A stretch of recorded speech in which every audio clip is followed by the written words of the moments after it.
Greg Collins, Substitute Teachers Lounge. I again this week got to teach a class that I never taught before. One of the students in their high school described it as theater, but I think it's really supposed to be theater. And they were working through a play that they're putting together. I had the best time, and it reminded me of a situation that came up that made me think, what do I use as my reasons not to go to a specific school and substitute teach? As we go through some of them, let's decide whether they're legitimate reasons or whether we need to rethink our process.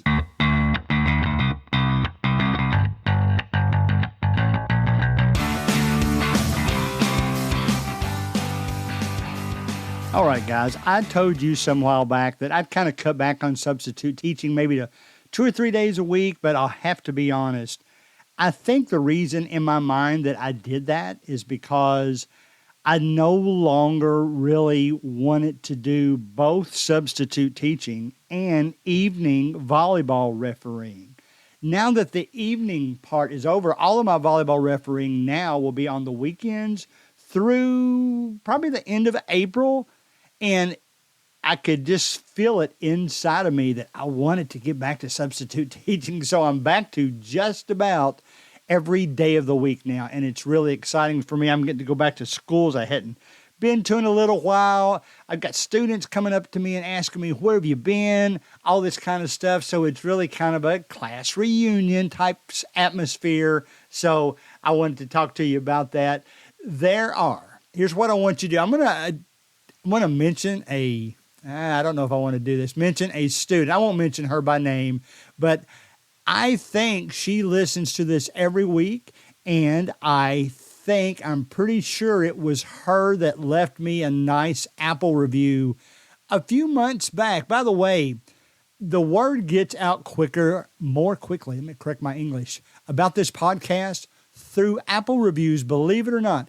Every episode that we've recorded, except for the one that I recorded with Jen Stevens, every episode there is like 90% Apple listeners. Interestingly enough, when we talked to Jen Stevens about the effect that intermittent fasting can have with you and how it could affect students as well, the listens on that particular episode were almost all Spotify. It's the strangest thing. So anyway, that means nothing to nobody, but I want to encourage you to go on Apple.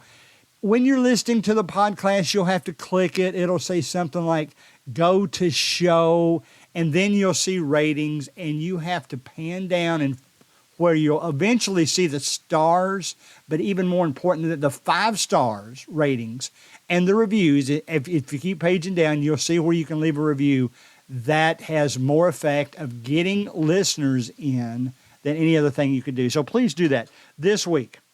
First of all, I'm going to apologize to this student, and I know I don't really need to, and maybe I'm taking away the effect of the joke, but she is part of this play that they were putting on, and she did a great job. I didn't get a chance to tell her, but I thought her inflection in her voice and her enunciation of the words and the emotions that she put into it, I'll be honest, I really thought she was the best one on the stage because she wasn't just reading the lines. She was putting the emotions into the play as well. And she's a sophomore, and I had taught her since the 6th grade. So while she was up there, the director, who was a senior in high school, she mentioned, all right, now for this scene, you want to be a little bit whiny. And I just, how smart aleck I am. I finally just said, oh, I've seen her whiny before. I know she could do it. And everybody laughed, and she looked at me and her mouth dropped open. I think it dropped open in fun. But if you're listening, I'll apologize to you for that, but I'll remind you of one thing that I've always said to you guys. The more I get to know you and the more that I like you, I will joke around with you, and I expect you to joke back with me. So I hope you take that as a compliment. There's some students that I would not have said that to because I don't know them well enough. My best friends in this world, we joke around with each other sarcastically all the time. But anyway, that was kind of cool in that class. Basically, the way it was divided up is it was divided up in scenes so that each group that was in a certain scene went to their corner of the auditorium and was working. And then you had some that were in the ensemble. And while they talked about the play, they always talked about other things too, of course, because they're high school students.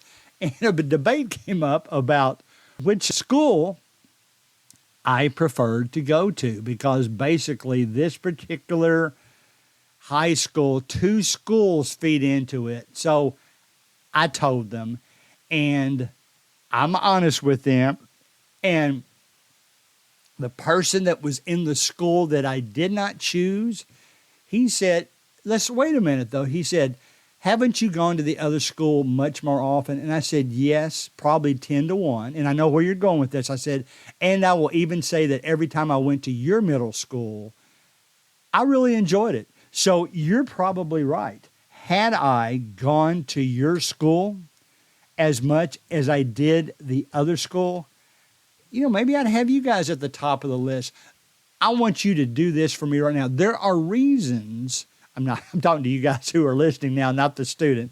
There are reasons that you choose not to go to certain schools.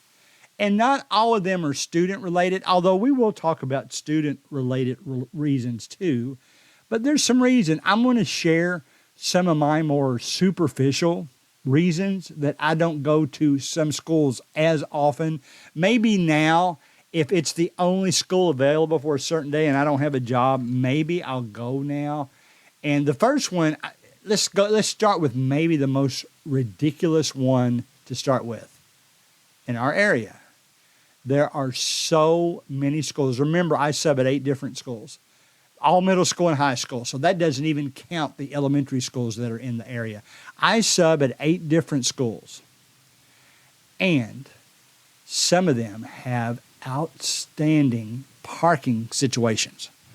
I always know not only that I'll have a parking space, but I'll probably be able to park in the same space that I did the last time. There are so many schools like that. The schools that aren't like that are the minimum. So reason number one, and I know this affects you guys, because those of you that are subbing in a big city, I bet you might have to park a half a dozen blocks away and walk to the school. I don't know. In this case, I'll tell you why this is superficial, but there are certain schools that I leave until last because of the parking situation. Sometimes you get hemmed in by the buses. Sometimes if you're just delayed 5 minutes, you have to wait longer to get out. It's hard to even find a parking space.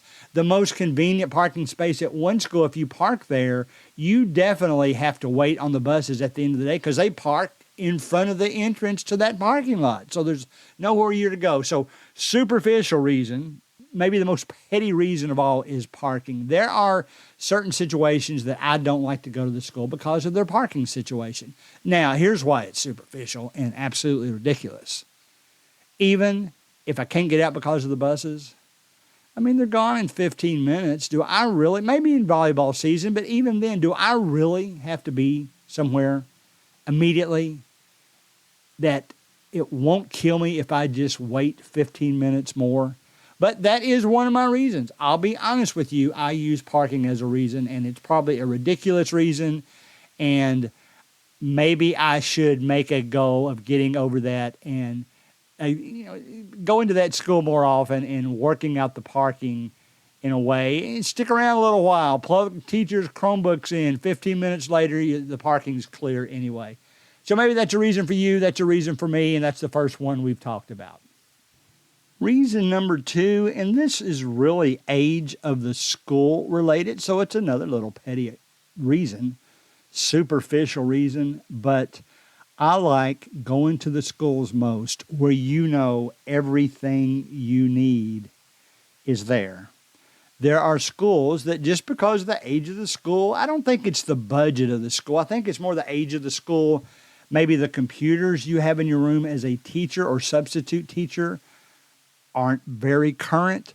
Maybe, there's some rooms some schools I go to that I feel like there's enough Chromebooks for every student there. Now, a couple of the schools got smart and they keep their Chromebook carts out in the hallway and they're numbered, and the students have a numbered Chromebook. Every student, they get it in the morning and they bring it back in the afternoon. So then you don't have to have enough Chromebooks for every student, every class.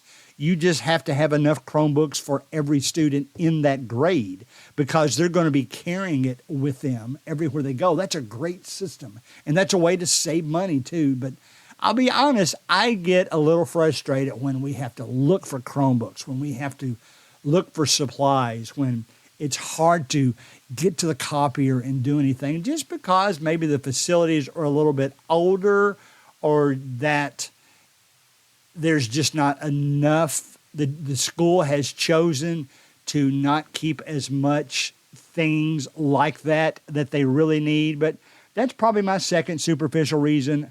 I much more prefer the schools where when I go there, I know the Chromebook situation is covered. I know I've got people to help me if all of a sudden copies need to be made. I know they've got all that taken care of, and I know they're on top of things. So that was reason number 2 why I might choose one school over another. Let's talk a little bit I should say, bad students, but schools where there are less friendly students. Because, just like I said last week, there's no bad students. There's just students that do bad things. They're probably doing them just to show off in front of their friends. They don't do that kind of thing when it's just you and them one-on-one. But I'm not talking about students who do bad things. I'm just talking about classes that are less friendly.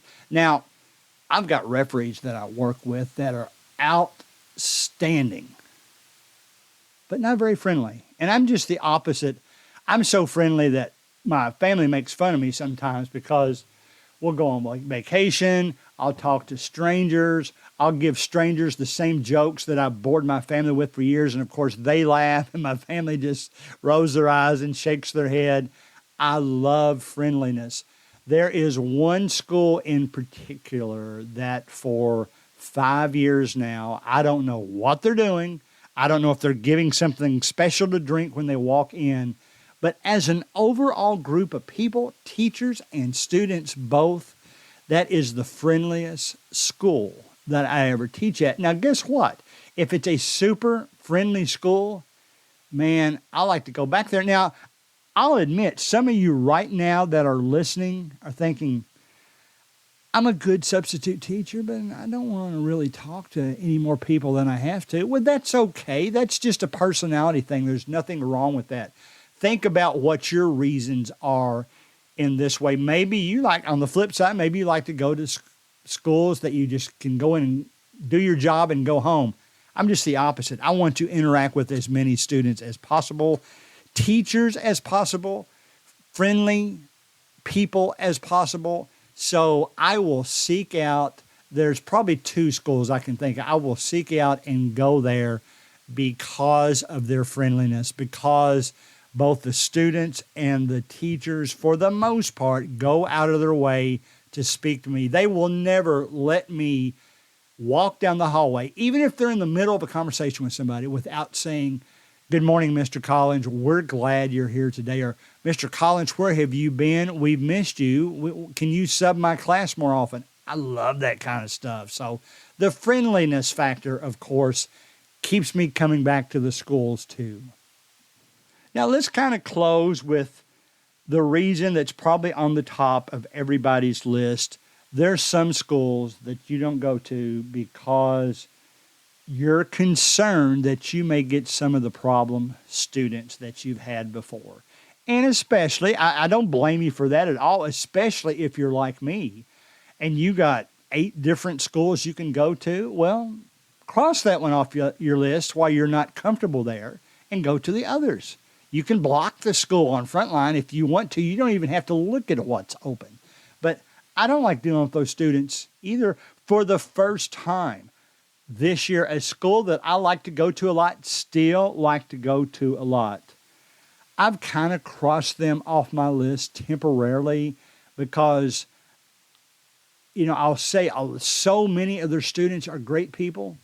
There's just two or three in one particular grade at this school that I might not go back there because I don't want to. I don't want to have to put up with it. I'm strong enough as a substitute teacher to put up with it. I just don't want to have to put up with it when I got a choice of 7 different schools to go to, and that's unusual for me. I won't go to that school probably the rest of the year because I know I've got better situations. I've even had some personnel at that school say this particular grade is the first time they've had this many problem kids at the school since the school opened. Well, my goodness, that is some kind of statement, isn't it? But that is probably our number one reason. And let's call that all the other reasons I gave you today were probably, especially the first two, were kind of petty. The last one, the friendliness, isn't as petty, but that's a personal thing. This one is specific, and it's probably our number one reason. So it's okay if you don't go to a school because you're worried about running into students. Okay? That's okay. If you like to go to those friendly schools, I said about the friendly students, you may not like to talk a lot, but you like it when you've got good, friendly kids in your room. So that's what we want to learn today. There are reasons, some of them petty, some of them legit, that keep me from going to a specific school. I would encourage you to write down your reasons why you don't like going to a school and evaluating, is this really legitimate? Does it really bother me much to have to wait in traffic? Now, I said I had to wait 15 minutes. I'm going to guess some of you in bigger cities have to wait 30 minutes to an hour. I don't know. But anyway, there are reasons we don't like to go to specific schools. Let's evaluate them. If you want to just keep them as they are, that is fine. But maybe you're missing out on positively affecting some of those kids' lives. So just because you can't find a parking spot probably shouldn't be a reason as to why you don't substitute those kids. So have a good week. I'll see you again next week, and let's try to get out and do our best with all of these students.